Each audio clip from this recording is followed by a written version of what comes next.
Hello friends, welcome to Biswajoy YouTube channel. Biswajoy YouTube channel থেকে আমি তোমাদের বিশ্ব স্যার সকলকে স্বাগত জানাই।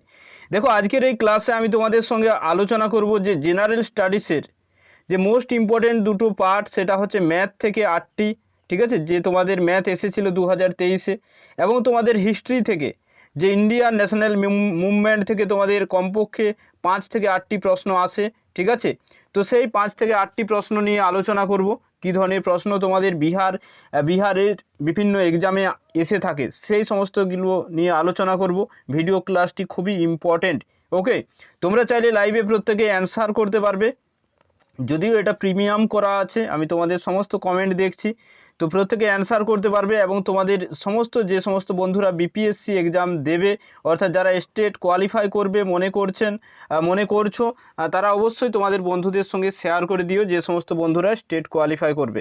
আর তোমাদের বিপিএসসি যদি কেউ ব্যাচ নিতে চাও, 20 তারিখ থেকে শুরু হয়েছে, অর্থাৎ আগামীকাল থেকে তোমাদের ক্লাস শুরু হচ্ছে। যাই হোক, চলে যাবো দেখে নাও আমরা ম্যাথের দিক থেকে। প্রথম ম্যাথে চলে যাব। তো দেখো, প্রথমে যে ডিভিজিবল, অর্থাৎ আমরা যদি দেখি যে বিভাজ্যতার যেটা আছে, যে 3 অঙ্কের আমরা দেখতে পাচ্ছি যে 3 অঙ্কের যে ধরো 3 অঙ্কের যদি আমরা ক্ষুদ্রতম সংখ্যাটি দেখি, তাহলে 100 হচ্ছে, যে 100কে দেখো 5 দিয়ে ভাগ যাবে। এরপর 100-র পরে দেখো যদি 5 দিয়ে বিভাজ্য দেখি, আমরা 105 পাবো। কিন্তু আমরা যদি দেখি বৃহত্তম 3 অঙ্কের সংখ্যাটা, সেটা হচ্ছে 999। কিন্তু 999কে তো 5 দিয়ে ভাগ যাবে না, তাহলে 5 দিয়ে যে সংখ্যাটিকে ভাগ যাবে 999 থেকে কমে যেটা আছে সেটা হচ্ছে 995 আছে। তো এটাকে দেখো আমরা সহজ পদ্ধতিতে করতে পারবো, এই অঙ্কটিকে আমরা সহজ পদ্ধতিতেও করতে পারবো। কিন্তু আমরা যদি এটাকে সূত্র ওয়াইজ করতে চাই, তাহলে এখানে তোমরা করে নেবে। এরকম আমি লিখে দিচ্ছি, দেখো, যে সূত্র ওয়াইজ যদি কেউ করতে চাও বা শিখতে চাও, এইভাবে করে নেবে। হ্যাঁ, এখানে ডি এ মানে এখানে আমাদের হচ্ছে যে 100, এ মানে এখানে ক্ষুদ্রতম সংখ্যাটা লিখবে, আর ডি মানে ডিফারেন্স, যে 100 থেকে 105, 110, তারপরে 5 দিয়ে বিভাজ্য, তো এগুলো ডিফারেন্স 5 হবে। তো এখানে আমাদের ডিফারেন্সের জায়গায় 5 লিখে নেবে। আর এখানে আমাদের দেখো যে বৃহত্তম, অর্থাৎ আমরা 995টি লিখে নেব। তাহলে এ সমান আমি বললাম 100, ঠিক আছে। তাহলে এন এর মান আমাদের বের করতে হবে, এনের মান আমাদের বের করতে হবে, ডিফারেন্স 5 আর এটা 995। তো এখান থেকে তোমরা এনের মান বের করে নেবে, তাহলে উত্তর পেয়ে যাবে। কিন্তু এটাকে আমি তোমাদের সহজভাবে করানোর চেষ্টা করছি, বা যাতে তোমরা কখনো না ভুলো যদি এই ধরনের কোনো কোশ্চেন আসে। দেখো, আমরা পেয়ে গেলাম যে 5 অঙ্কের যে ক্ষুদ্রতম বিভাজ্য সেটা হচ্ছে 100, কিন্তু বৃহত্তমের দিক থেকে যদি আমরা দেখি, এটা হয়ে যাবে 995। তো এখানে দেখার বিষয়, দেখো যে আমাদের দেখো 100 থেকে যদি 100কে বাদ দিয়ে দাও, 100কে বাদ দিয়ে দাও, 100টা হাতে রাখো, 100টা হাতে রাখো।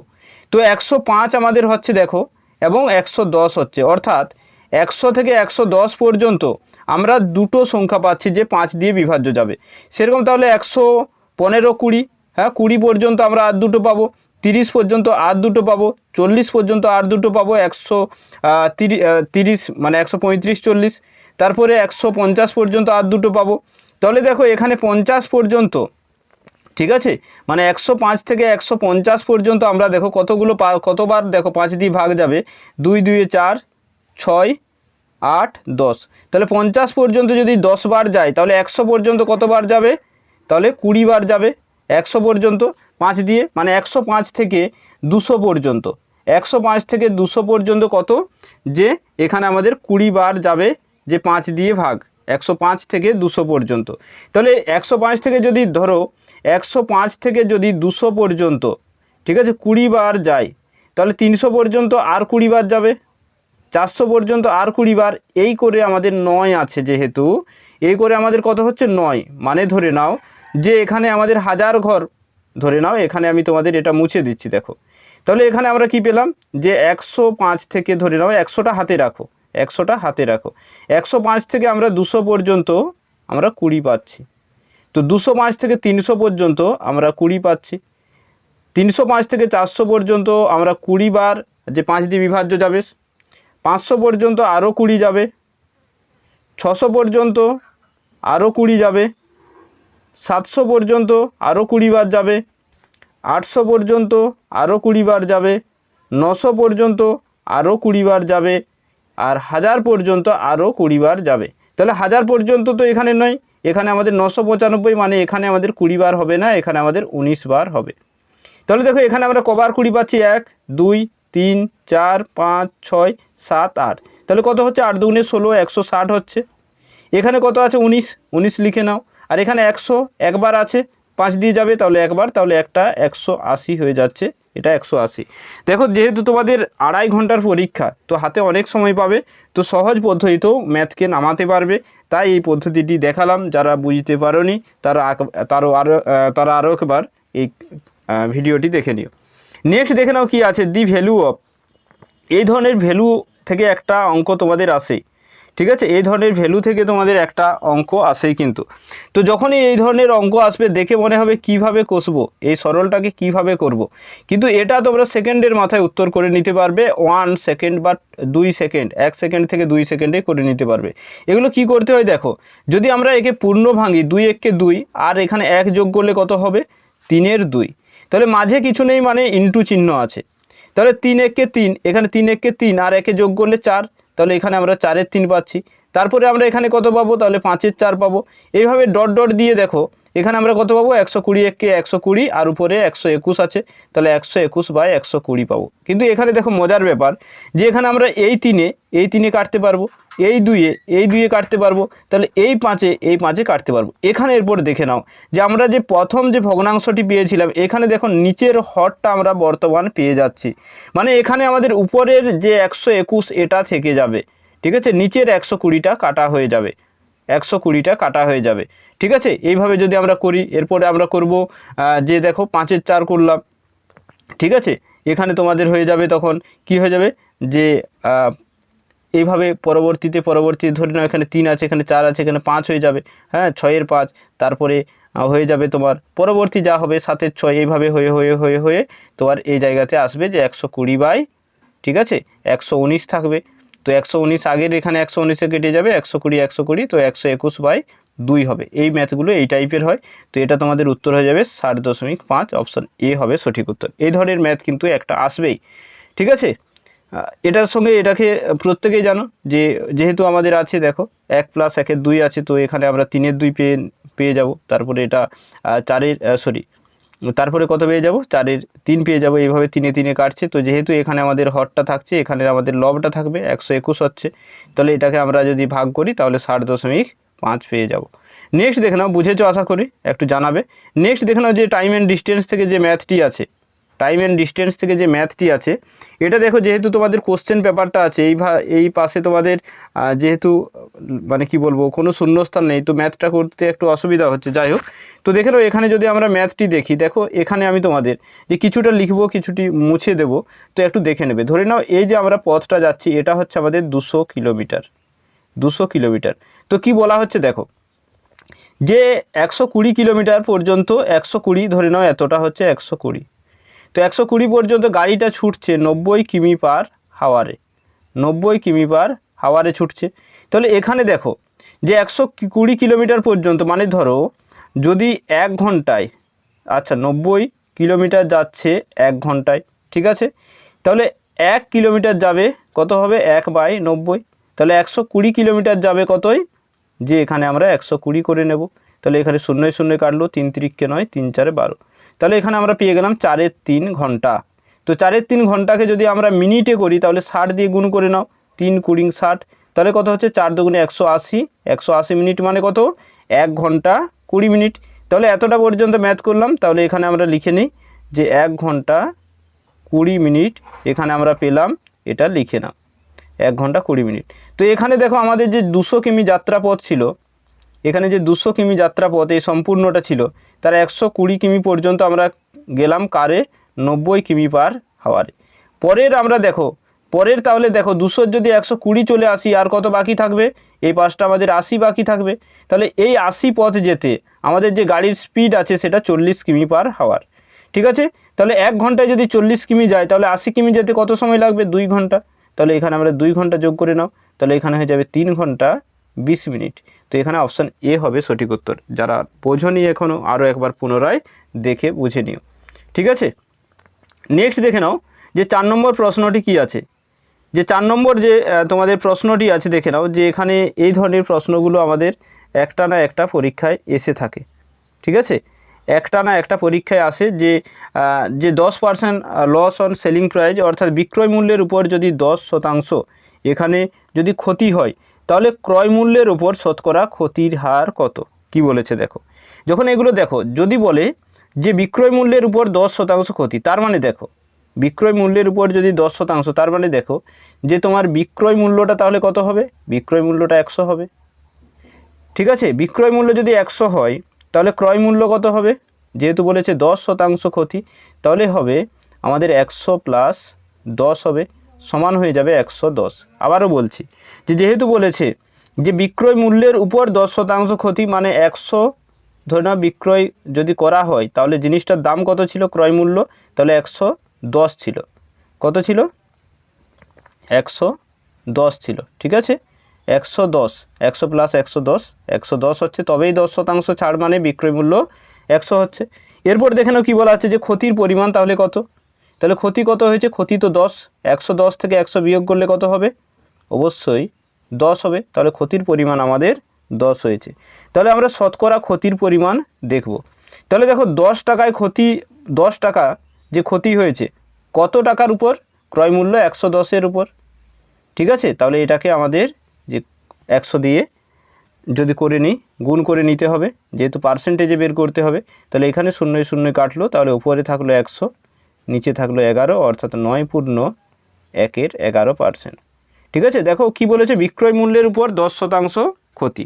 তাহলে বিক্রয় মূল্য 100 টাকা যদি ধরি, তাহলে যদি আমরা ক্রয় মূল্য ধরি তাহলে 110 হয়ে যাবে। তাহলে এখানে আমাদের ক্ষতি কত, 10 টাকা।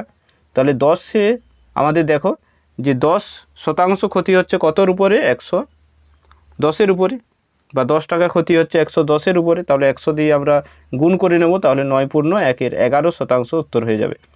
নেক্সট দেখে নাও কি আছে, যে এ পিৎজা বয় ডেলিভার 2/5। ঠিক আছে, 2/5 মানে 2/5 কী করছে, একদিনে সে 2/5 অংশ ডেলিভার করছে। ডে 2-তে সে ডেলিভার করছে 9/16, ডে 3-তে সে ডেলিভার করছে কত, যে আমরা যদি দেখি, আচ্ছা ডে 2-তে ডেলিভার করছে 3/4, ঠিক আছে, মানে 3/4, আর ডে 3-এ তোমার 9/16। তো এটাকে দেখো যে সেখানে বলা হচ্ছে যে ইচ ডে দেখো মোস্ট পিৎজা ডেলিভার করেছে, মানে সবচেয়ে বেশি পিৎজা ডেলিভার করেছে কোন দিনে। তো এটাকে তোমরা সোজাসুজি এটাকে গুণ করে নিও, তাতেও পাবে। ধরে নাও এখানে ধরো এখানে 2/5 হলো প্রথম দিনে, তো 5 দিয়ে যদি 2-কে গুণ করে নাও 0.40 হয়ে যাবে। এইভাবে করতে পারো, খুব তাড়াতাড়ি হবে। এখানে যদি সেকেন্ড ডেতে যদি দেখো 3/4, ঠিক আছে, 4 দিয়ে দেখো 30, এটা হচ্ছে ওপরে, তাহলে 4 7 28, তো এরকম 7 দশমিক যাই হোক একটা হবে। হ্যাঁ, যদি আমরা ভাগ করি 4 দিয়ে 3-কে। আর আমাদের নেক্সট হচ্ছে, দেখো কি হচ্ছে, যে নেক্সট আছে 9/16 তৃতীয় দিনে। তাহলে 16 দিয়ে যদি 9-কে ভাগ করি, তাহলে কী হয়ে যাবে, যে তোমাদের 5 16 85 হয়ে যাবে। তাহলে সবচেয়ে বেশি পিৎজা যে ডেলিভার হয়েছে 3/4 যেদিন ছিল, অর্থাৎ সেকেন্ড ডেতে। তো এখানে আমাদের ডে 2 হয়ে যাবে সঠিক উত্তর। আশা করি বুঝেছো। এই ধরনের শতাংশ অঙ্ক এলে খুব। এরপর দেখে নাও নেক্সট ম্যাথটি কী আছে, যে 2%, ঠিক আছে, A and B complete a task 15 days. কী আছে দেখো, এ অ্যান্ড বি কমপ্লিট, মানে এখানে দেখো যে এ প্লাস বি দুজন একসঙ্গে কাজটি করতে সময় লাগছে 15 দিন। ঠিক আছে, এরপর দেখো কি আছে, যে কমপ্লিটেড দি টাস্ক, হ্যাঁ, যে এ একাই কাজটি করে 20 দিনে। এ একাই কাজটি করে কত, 20 দিনে। আরও ভালোভাবে তোমাদের বোঝানোর সুবিধার্থে করছি, যে এখানে দেখো কি বলা হয়েছে, যে এ প্লাস বি কাজটি করে 15 দিনে, এ একাই কাজটি করে 20 দিনে। ঠিক আছে, তো এখানে আমাদের যে এদের দক্ষতা কত সেটা দেখতে হবে। তাহলে যদি আমরা 15 আর 20 যদি লসাগু করি, তাহলে দেখো এখানে আমরা যে দেখো এইভাবে 5 5 দিয়ে করা যাবে, তো এটা আমাদের 60-এই হবে, তো 60 হবে। তাহলে দেখো এ প্লাস বি এর যে কর্মক্ষমতার সংখ্যা, মানে পরিমাণ, যে এ বি, ঠিক আছে, একদিনে কত কাজ করতে পারে, সেটা 15-এর সঙ্গে 60 গুণ করলে আমরা 4 পেয়ে যাব। এ একাই একদিনে কাজ করতে পারে 20, দেখো যে এটাকে ভাগ করে নেব, তাহলে 3 করতে পারে। এ একা একদিনে 3 ইউনিট কাজ করে, আর এ বি করে 1 ইউনিট, এ বি করে 4 ইউনিট। তাহলে বি একা কত কাজ করছে, এ একাই যদি 3 ইউনিট একদিনে কাজ করে, তাহলে বি 4 থেকে 3 বিয়োগ করলে 1 ইউনিট কাজ করে। তাহলে এখানে আমাদের বি এর উত্তর চাওয়া হয়েছে। তাহলে বি তাহলে কত হবে, যে 60/1 সমান 60। তো এখানে আমাদের 60 উত্তর হয়ে যাবে। এই ধরনের ম্যাথগুলো যদি আসে খুবই সহজ, যে a প্লাস বি 15 দিনে কাজটি করে, এ একাই করে 60 দিনে, তখন আমাদের মোট যে কাজের পরিমাণ সেটা বের করতে হবে, লসাগু করে নিলেই পেয়ে যাব। এরপর দেখতে হবে এ প্লাস বি একদিনে কত ইউনিট কাজ করতে পারে, হ্যাঁ 60কে ভাগ করলেই হলো 4 ইউনিট। এ একাই যদি 20 দিনে 60 ইউনিট কাজ শেষ করতে পারে, তাহলে একদিনে কত ইউনিট কাজ করে, 3 ইউনিট। তাহলে এখানে আমরা এর যেটা বি এর একদিনে যে ইউনিটটা কাজ করে সেটা 1 ইউনিট। তাহলে এখানে আমরা কি করব, যে তাহলে 60 মোট যে কাজের পরিমাণ 60, এই 60 কাজ করতে বি এর 60 দিনেই সময় লাগবে। বুঝেছো আশা করি। নেক্সট দেখে নাও কি আছে, যে নেক্সট দেখে নাও কি আছে, যে একটা তোমাদের যে ভগ্নাংশ থেকে দেয়া আছে, যে দেখো এগুলোকে আমাদের কি করতে হবে, এগুলোকে এইভাবে স্টেপ বাই স্টেপ করবে। আমি কিছুটা যারা এখানে সিরিয়াস স্টুডেন্ট আছো তারা করে নিতে পারবে, ঠিক আছে। যারা সিরিয়াস স্টুডেন্ট আছো একটু করে নিতে পারবে নিজেরাই, আমি শুধুমাত্র একটু দেখিয়ে দিচ্ছি, কারণ স্ক্রিনের আমি এতটা জায়গা পাচ্ছি না। যাই হোক দেখে নাও, যে সাম অফ নিউমেরেটর, ঠিক আছে, যে এখানে আমাদের বলা হয়েছে যে এখানে দেখো যে পি প্লাস কিউ সমান, হ্যাঁ, যে লব আর হর, হ্যাঁ লব ও হর, ঠিক আছে, যে লব আর হরের যোগফল হচ্ছে 11। এটা হচ্ছে আমাদের 1 নম্বর সমীকরণ, মনে রাখো। তাহলে দেখো এখানে আমাদের কি বলা হচ্ছে, যে লবের সঙ্গে 1 যোগ এবং হরের সঙ্গে আমাদের কি করতে হবে, যে 2 বিয়োগ করতে হবে, সাবস্ট্রাক্ট। বিকামে আমাদের কি আসবে, 2 এর 3 আসবে। মানে এখানে আমরা পি প্লাস 1 আর Q minus 1 sorry Q minus 2 সমান আমরা 2 এর 3 পাবো। তো এখানে আমরা 2 নম্বর সমীকরণটা তোমরা, ঠিক আছে, এখানে যেহেতু জায়গা শর্ট হচ্ছে, তো আমি এই 2 নম্বর সমীকরণটা এখানে দেখো লেখার চেষ্টা করছি, হ্যাঁ যতটা সম্ভব। তো এখানে যাই হোক, যখন আমরা 3-এর সঙ্গে এখানে পি এর গুণ করব, তখন আমরা এখানে 3p পেয়ে যাব, প্লাস 3 পেয়ে যাব, সমান এখানে 2-এর সঙ্গে 2q পেয়ে যাব, মাইনাস 4 পেয়ে যাব। তো এখানে আমরা দ্বিতীয় সমীকরণটা যা পাবো, দেখো এখানে দ্বিতীয় সমীকরণটা যা আমরা পাবো, দেখো যে 3p হচ্ছে এখানে আমরা 3p পাচ্ছি। তাহলে এই পাশে আমাদের যেটা আছে মাইনাস 2q, তো এখানে আমরা 2q করে নেব। এরপর দেখে নাও যে আমাদের এখানে এই পাশে -4 আছে, ঠিক আছে, এই পাশে +3 আছে, তাহলে প্লাস মাইনাস এই পাশে -7 হয়ে যাবে। তো এখানে -7 হয়ে গেল। এটা হচ্ছে আমাদের 2 নম্বর সমীকরণ। এরপর দেখে নাও এখানে আমাদের কি করতে হয়, যে কোনো আমাদের একটা মেলাতে হয়, হয় p মেলাবো না হলে q মেলাবো। তো এখানে আমাদের 3p আছে, এখানে 2q আছে, তাহলে আমরা p কে আমরা 3 দিয়ে গুণ করব, p কে আমরা 3 দিয়ে গুণ করব। তাহলে দেখো এতটা প্রত্যেকে লিখে নাও, মুছে দিচ্ছি। দেখো তাহলে দেখো এখানে আমরা যদি করি, যে 1 নম্বর সমীকরণ থেকে আমরা যেটা পেলাম 3 গুণ করলে, ঠিক আছে, যে p প্লাস কিউ সমান 11, এর সঙ্গে যদি আমরা 3 গুণ করি, তাহলে পাচ্ছি আমরা, দেখো যে 3p প্লাস 3q সমান 3 11 33। এরপর দেখেন আমরা কি পাচ্ছি, যে 2 নম্বর যেটা সমীকরণ ছিল সেটা হচ্ছে 3p মাইনাস 2q সমান আমাদের ছিল -7। তো এখানে যখন করে নিই, দেখো তো এখানে আমাদের কি হচ্ছে, এই মাইনাস এখানে হলো, এখানে প্লাস হয়ে যাবে, এখানে যেহেতু মাইনাস আছে এখানে প্লাস হয়ে যাবে, তো এটা কেটে গেল। তাহলে এটা হচ্ছে আমাদের 5q সমান, এখানে আমাদের হচ্ছে দেখো 33 আর 7 যোগ করলে আমাদের হয়ে যাবে 40। তো এখানে 5q আছে, তো শুধু q সমান আমাদের হচ্ছে 40/5 সমান এখানে আমাদের হয়ে যাচ্ছে 8। তো কিউর মান হচ্ছে আমাদের 8, ঠিক আছে। আর তাহলে এখানে আমাদের p এর মান কত হয়ে যাবে, দেখো যে কিউর মান যদি 8 হয়, এখানে আমরা দেখো যে p প্লাস কিউর জায়গায় 8 সমান 11 করে নিই, তাহলে p এর মান কত হবে, 8টা এই পাশে চলে আসবে, তাহলে 3 হয়ে যাবে। মানে এখানে p হচ্ছে লব, তো এখানে আমাদের 3-এর 8 উত্তর হয়ে যাবে, ঠিক আছে। তো আবার বলছি, দেখো তোমাদের আগামীকাল থেকে ক্লাস শুরু হচ্ছে, ঠিক আছে। তো তোমরা এখানে প্রত্যেকে যুক্ত হতে পারবে এই নাম্বারে, ঠিক আছে। ফিস কম নয়, অনেক ফিস। তোমরা যারা কোয়ালিফাই করবে তারাই অ্যাডমিশন হবে, ঠিক আছে। আমি চাই না তোমাদের এত ক্ষতি হোক টাকা। যাই হোক দেখো এখানে প্রথম প্রশ্ন কি আছে, যে who was the commissioner of Patna division during the revolution 1857 কী হয়েছিল, মহাবিদ্রোহ হয়েছিল।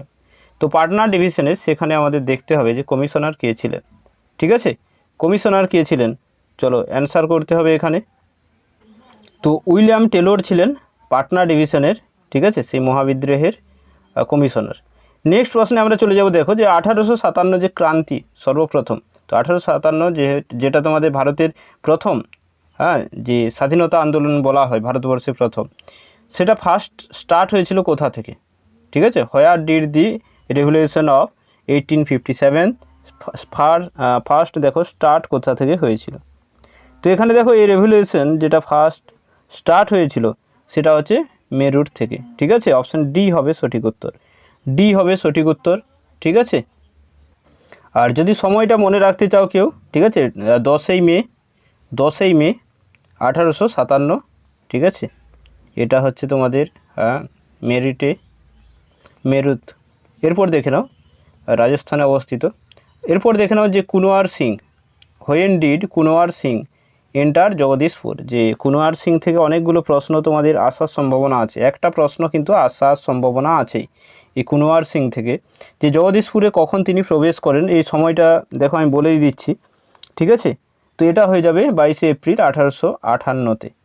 এরপর দেখে নাও নেক্সট প্রশ্নে আমরা চলে যাব যে बिहार में যে 1857 को যে विद्रोह का नेतृत्व किसने किया, माने who lead the rebellion of 1857 in Bihar. তো এটা আমাদের অ্যান্সার হয়ে যাবে। মনে রাখবে যে এখানে আমাদের নানা সাহেব আছে, নানা সাহেব তো নয়, তাঁতিয়া তেপিও নয়। ঠিক আছে, তো এখানে আমাদের অবশ্যই কুনওয়ার সিং হয়ে যাবে সঠিক উত্তর। নানা সাহেব তাঁতিয়া তেপি নয়, এরা কোথাকার এটাও জেনে রাখো, এনারা হচ্ছে কানপুরের। ঠিক আছে, নানা সাহেব তাঁতিয়া টেপি কানপুরে, ঝাঁসির রানী যেমন ঝাঁসির। ঠিক আছে, এনারা হচ্ছেন কানপুরে। হ্যাঁ, এরা মহাবিদ্রোহে সেখানে অংশগ্রহণ করেছিলেন। নেক্সট দেখে নেব আমরা, পরবর্তী প্রশ্ন দেখে নাও যে इनमें से किसने 1857 का विद्रोह का सक्रिय भाग लिया था। ঠিক আছে, যাই হোক দেখো এখানে আমাদের কে কে আছে, যে among the following took active part in the revolution of 1857। তো নানা সাহেব বললাম কানপুরে, আর বেগম হজরত মাহাল লখনৌ, মৌলভী যে আহমদুল্লাহ ফাজিয়াবাদ, আর বেগম জিন্নাত মহল দিল্লি। তো এখানে আমাদের যে উত্তর হয়ে যাবে সেটা দেখতেই পাচ্ছ যে এখানে আমাদের বলা হয়েছে যে among the following took active part যদি আমরা দেখি, ঠিক আছে, সবচেয়ে দেখে নাও যে এখানে অ্যাক্টিভ পার্টের কথা এখানে বলা হয়েছে। তো এরা প্রত্যেকেই, তো এখানে আমাদের হবে কি মোর দেন অ্যাবাভ, এরা প্রত্যেকেই কিন্তু মনে রাখবে। ঠিক আছে, তো নেক্সট প্রশ্নে আমরা চলে যাব যে मार्च 1857 में मंगल पांडे विद्रोह का प्रारंभ कहाँ पर किया। এটা দেখো তোমাদের সুবিধার্থে আমি ইংলিশও কোশ্চেনটা আছে, তো এটা ব্যারাকপুরে হবে, জানো ব্যারাকপুরে হবে, দেখে নাও এখানে ইংলিশও কোশ্চেনটা আছে, ব্যারাকপুরও আমাদের, তাই না, बैरकपुर। नेक्स्ट देखे नाओ जे जगदीशपुर का लिए किस व्यक्ति ने 1857 का जो विप्लव में क्रांतिकारियों का नेतृत्व किया था। तो जगदीशपुर हलेई मने राखबे जे आर केउ नय, जगदीशपुर हलेई मने राखबे जे कुनওয়ার সিং হয়ে যাবে সঠিক উত্তর। ঠিক আছে, কেমন লাগছে ক্লাসটি জানিও। আর ম্যাথ ক্লাসটা আজকের ক্লাসটা এরকম হলো, আগামীতে এরকম ক্লাস করাবো না। ঠিক আছে, সম্পূর্ণ ম্যাথটা তোমাদের স্ক্রিনে থাকবে। नेक्स्ट चले जाओ देखो 1857 যে বিদ্রোহ का যে किस উর্দু কবি ने देखा था, যে কোন উর্দু কবি দেখেছিল। ঠিক আছে, উইটনেস হিসেবে ছিলেন। তো এটা অবশ্যই হয়ে যাবে, মনে রাখবে যে অপশন সি হয়ে যাবে যে গালিব ছিলেন। হ্যাঁ, চলো নেক্সট প্রশ্নে চলে যাব যে জগদীশপুরকে রাজা থে। হ্যাঁ, জগদীশপুরের রাজা কে ছিলেন, কিং অফ জগদীশপুর। তো জগদীশপুরের আমাদের রাজা হয়ে যাবে, আমি তোমাদের বারবার বলছি কুনওয়ার সিং, যেখানেই থাকবে জগদীশপুর অপশন থাকলে তাকেই उत्तर করবে। नेक्स्ट देखे नाओ जे 1857 विद्रोह किसके द्वारा प्रथम भारतीय स्वतंत्रता संग्राम का रूप में देखो जे वर्गीत किया गया था। ठीक है, আমি তোমাদের বললাম first Indian war of independence, এটা যিনি বলেছেন। ঠিক আছে, তো দেখে নাও যে এটা কার দ্বারা, এটা অবশ্যই এটা খুবই ইম্পর্টেন্ট কোশ্চেন তোমাদের, যে ভিডি সাভারকার, বিনায়ক দামোদর সাভারকার, অপশন এ হয়ে যাবে সঠিক উত্তর। नेक्स्ट देखे नाओ जे হোয়ার দি কুনওয়ার সিং দি লিডার। আমি তোমাদের বললাম যে কুনওয়ার সিং যেটা দেখো 1857 যে বিদ্রোহ, সেখানে আমি তোমাদের বারবার বলছি যে কুনওয়ার সিং অবশ্যই জগদীশপুর। ঠিক আছে, নেক্সট দেখে নাও আমরা চলে যাব যে who provide leadership in the district of Patna, Arrah and the Shahabad during the revolt. যে বিহারে যে 1857 যে বিদ্রোহ, সেখানে লিডারশিপ হিসেবে হু প্রোভাইডেড লিডারশিপ, যে পাটনা, আরা এবং শাহাবাদ, হ্যাঁ সেটা কে হবে এখানে আমাদের উত্তর? তো এটা অবশ্যই হয়ে যাবে দেখো যে কুনওয়ার সিংয়েই হবে। ঠিক আছে, কুনওয়ার সিং নিয়ে আমরা প্রচুর প্রশ্ন পাবো। এটা দেখো বিপিএসসি ট্রি, তোমাদের মনে হবে যে সন্দেহ জাগবে, এগুলো প্রত্যেকটা বিপিএসসিতে আসা প্রিভিয়াস ইয়ার্সের কোশ্চেন কিন্তু আলোচনা আমি করছি। ঠিক আছে, দেখে নাও নেক্সট প্রশ্ন কি আছে, এটাও দেখে নাও। বিপিএসসি ট্রি 2.0-তে আসা প্রশ্ন এবং কোন শিফটের কোন পেপারের প্রশ্ন সেগুলো লেখা আছে কত তারিখে। Who lead the 1857 revolt in Bihar, এটা প্রত্যেকগুলোই তোমাদের বিহারের প্রিভিয়াস ইয়ার্সে কোশ্চেন। তো এটা তোমাদের অ্যান্সার কি হয়ে যাবে? 13 নম্বর প্রশ্নের অ্যান্সার হয়ে যাবে বাবু কুনওয়ার সিং। এটা বিহারের তিনিই ছিলেন, যেমন মঙ্গল পাণ্ডে ব্যারাকপুরে সেরকম। হু ওয়াজ দি লিডার অফ, দেখে নাও এটাও বিপিএসসি ট্রি 2.0-তে এসেছে, তো পাটনা হয়ে যাবে। তো এটা তোমাদের কি হয়ে যাবে, এটা মনে রাখবে যে 14 নম্বর যে মৌলভী পীর আলী খান। ঠিক আছে, পীর আলীর একটা বই আছে, এই বইটার নাম মনে রাখবে। পীর আলীর একটি বই আছে, সেটা হচ্ছে আওয়ার ক্রাইসিস। পরীক্ষা এটাও আসতে পারে যে আওয়ার ক্রাইসিস, হ্যাঁ আওয়ার যে ক্রাইসিস কার লেখা বুকটি, তো এটাও পরীক্ষায় আসতে পারে পীর আলী খানের। ঠিক আছে, নেক্সট দেখে নাও কি আছে যে अंग्रेज ने श्रीरंगपट्टनम की जो संधि किसके साथ किया था। देखो এখানে আমাদের শ্রীরঙ্গপট্টনমকে যে সন্ধি আছে, এখানে দেখো আমাদের যে 4টা অপশন আছে শ্রীরঙ্গপট্টনমের। ঠিক আছে, তো এখানে দেখো যে শ্রীরঙ্গপট্টনম, এখানে আমরা যদি দেখি এখানে যে উত্তরটি হবে, তো দেখো এই শ্রীরঙ্গপট্টনমের যে সন্ধি এটা 18ই মার্চ, ঠিক আছে 18ই মার্চ তোমাদের হয়েছিল 1792-তে। তো এটা তৃতীয় অ্যাংলো মহীশূর যুদ্ধের যে সমাপ্তি ঘটেছিল, এখানে তোমার হয়েছিল ইস্ট ইন্ডিয়া কোম্পানির পক্ষ থেকে ছিল, ইস্ট ইন্ডিয়া কোম্পানির পক্ষ থেকে ছিল লর্ড কর্নওয়ালিস। ঠিক আছে, কর্নওয়ালিস ছিলেন, আর হায়দ্রাবাদের নিজাম ছিলেন, আর হায়দ্রাবাদের নিজাম ছিলেন, এবং তার বিরুদ্ধে যিনি ছিলেন তিনি হচ্ছেন মারাঠা সাম্রাজ্যের প্রতিনিধি টিপু সুলতান। তো এখানে টিপু সুলতান হচ্ছে সঠিক উত্তর। যাই হোক, দেখো এখানে আমাদের আরও কোশ্চেন ছিল, আমি এই কয়েকটা কোশ্চেন নিয়ে আলোচনা করলাম। তো আরেকটা কোশ্চেন আলোচনা করে দিচ্ছি যে আনন্দমঠ বঙ্কিমচন্দ্র চট্টোপাধ্যায় যে আমরা দেখতে পাই যে দি হারমিট হয়ে যাবে, অর্থাৎ সন্ন্যাসী বিদ্রোহের পটভূমিকায় রচিত। ঠিক আছে, যাই হোক চলো প্রত্যেকে ভালো থাকবে। বঙ্কিমচন্দ্র চট্টোপাধ্যায়ের আনন্দমঠে বন্দে মাতরম যে সঙ্গীতটিও আছে, এগুলো আমাদের ইম্পর্টেন্ট। যাই হোক, আজকের ক্লাসটি এখানে আমি শেষ করে দিচ্ছি। ঠিক আছে, তো বিপিএসসি ট্রি 4.0 যদি কেউ গাইড নিতে চাও, শুধুমাত্র এই নাম্বারে হোয়াটসঅ্যাপ করবে, কল কিন্তু করবে না, কোনো রূপ কল করবে না। প্রত্যেকে ভালো থেকো, বন্ধুদের সঙ্গে ভিডিও ক্লাসটি অবশ্যই শেয়ার করে দিও। Thank you so much.